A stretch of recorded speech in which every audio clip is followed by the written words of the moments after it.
প্রার্থনা করতে ভয় পেও না, ঈশ্বর তোমার প্রার্থনা শোনেন। তুমি কি কখনো প্রার্থনা করতে ভয় পেয়েছ? তোমার কি কখনো মনে হয়েছে আমি তো পাপী মানুষ, ঈশ্বর কি আমার প্রার্থনা শুনবেন? আজকের পৃথিবীতে আমরা নানা ভয়, দুশ্চিন্তা, ব্যর্থতা ও অনিশ্চয়তায় ভুগি। অনেক সময় মনে হয় আমি তো পাপী মানুষ, ঈশ্বর কি আর আমার প্রার্থনা শুনবেন? এই ভয়, এই লজ্জা আর এই সন্দেহ আমাদেরকে প্রার্থনা থেকে দূরে রাখে। কিন্তু প্রভু যিশু আজ আমাদের মনে করিয়ে দিচ্ছেন, প্রার্থনা করতে ভয় পেও না। কারণ প্রার্থনা হলো এমন এক শক্তি যা মানুষকে ঈশ্বরের সঙ্গে সংযুক্ত করে। এটি শুধু কথা বলা নয়, এটি হলো স্বর্গের দরজা খোলার চাবি। আর সেই চাবি প্রভু যিশু আপনার হাতে দিয়েছেন। প্রথমত, ঈশ্বর তোমার প্রার্থনা শোনেন। যিশু প্রতিশ্রুতি দিয়েছেন যে তোমার প্রার্থনা বৃথা যায় না। ঈশ্বর তোমার প্রার্থনা শোনেন। তুমি হয়তো ভাবছো ঈশ্বর দেরি করছেন, কিন্তু তিনি কখনো ভুল সময়ে উত্তর দেন না। তিনি উত্তর দেন তার নিখুঁত সময়ে।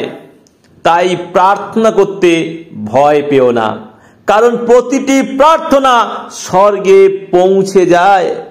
বাইবেলে মতি 7 অধ্যায় 7 থেকে 8 পদে লেখা আছে, যাচনা করো তোমাদিওকে দেওয়া যাইবে, অন্বেষণ করো পাইবে, দ্বারে আঘাত করো তোমাদের জন্য খুলিয়া দেওয়া যাইবে।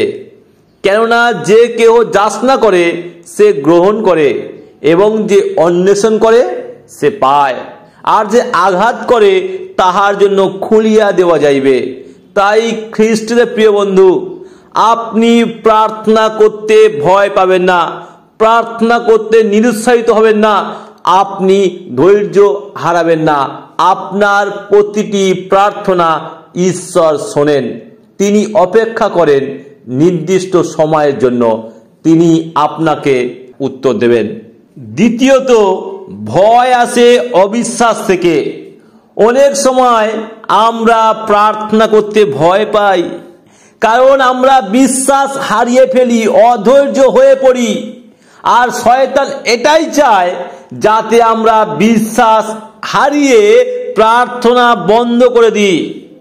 ভয় হলো শয়তানের সবচেয়ে বড় হাতিয়ার, যা আমাদের ঈশ্বরের অনুগ্রহ থেকে দূরে রাখে।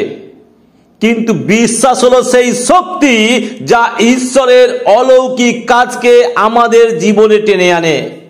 বাইবেলে মার্ক 11 অধ্যায় 24 পদে লেখা আছে, যাহা কিছু তোমরা প্রার্থনা ও চাও, বিশ্বাস করিও যে তাহা পাইয়াছ, তাহাতে তোমাদের জন্য তাহাই হইবে।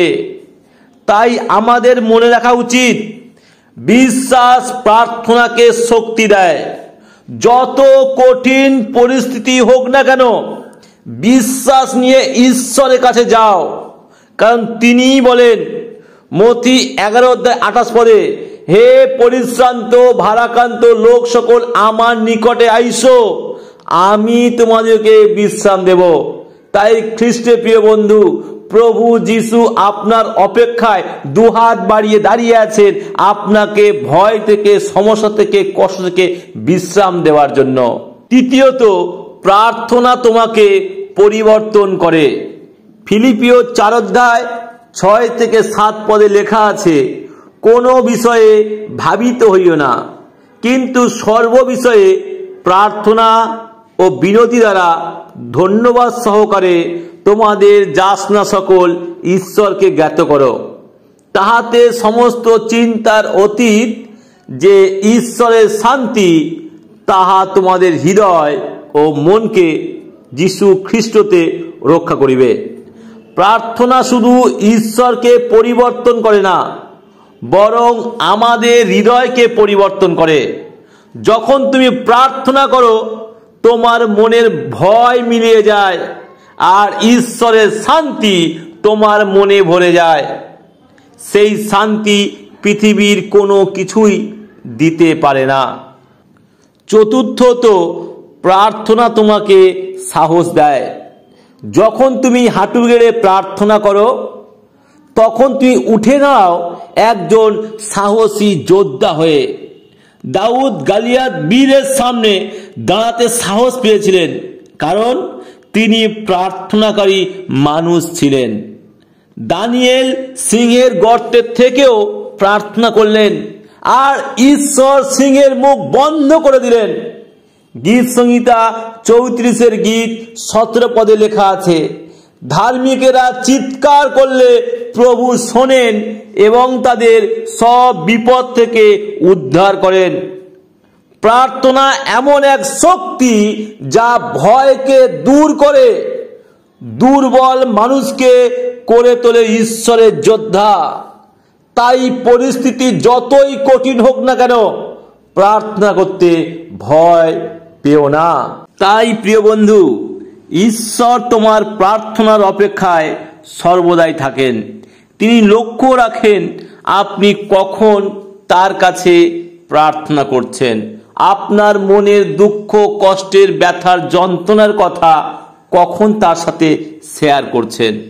তুমি যতই দুর্বল হও না কেন, ঈশ্বরের ভালোবাসা তোমার প্রতি অপরিসীম। আজ সিদ্ধান্ত নাও, আমি আর ভয় পাবো না। আমি প্রার্থনা করব, বিশ্বাস করব এবং অপেক্ষা করব ঈশ্বরের উত্তরের জন্য। যখন আপনি এই সিদ্ধান্ত নেন, তখন প্রভু যিশু আপনাকে সাহায্য করার জন্য উপস্থিত আপনার ডান পাশে। আর আমার সাথে এইভাবে প্রার্থনা করুন, আজ আমরা তোমার কাছে আসছি সাহস নিয়ে। আমাদের হৃদয়ের সব ভয়, দুশ্চিন্তা ও সন্দেহ তোমার হাতে দিচ্ছি। প্রভু, আমাদের শেখাও প্রতিদিন প্রার্থনা করতে, তোমার উপস্থিতিতে শান্তি খুঁজে পেতে, তোমার অনুগ্রহেতে জীবনযাপন করতে। তুমি আমাদের সর্বদাই সঙ্গে থেকে আমাদের জীবনের দুঃখ, কষ্ট, ব্যথা, যন্ত্রণাকে দূর করো। জীবনের শয়তানের ভয়কে দূর করো। তুমি আমাদের প্রভু হও, তুমি আমাদের রাজা হও, তুমি আমাদের সঠিক পথে পরিচালিত করো। যিশুর নামে প্রার্থনা চাই, আমেন। যদি এই বার্তাটি তোমার হৃদয়কে স্পর্শ করে থাকে, তাহলে কমেন্ট করে জানান, আমি আর প্রার্থনা করতে ভয় পাবো না।